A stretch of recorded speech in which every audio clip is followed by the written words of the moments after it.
Энэ 6 сарын 28-ны өдөр сонгуул явах үед саналын хуудасны асуудал гарч ирж байгаа.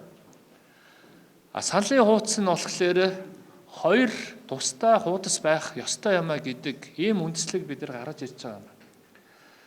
Өөрөөр хэлэх юм бол 78 тойрогоос нэр дэвшигч нар нь нэг юм хуудсан дээр тусдаа. Яг жагсаалтаар нэр дэвших хүмүүс нь тусдаа юм 48 юм нэр бүхий жагсаалт байх ёстой гэдэг.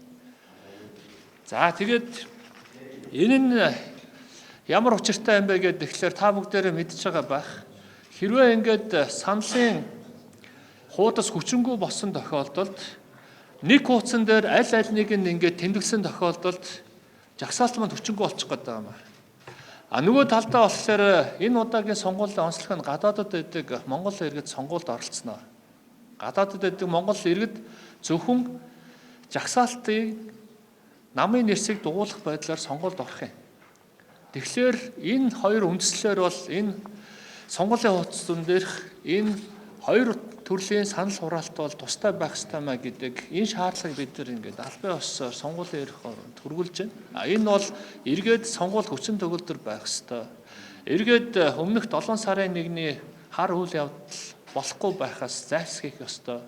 Гарч ирсэн Монгол улсын парламент болон засгийн газар нь бол легитим чанартай.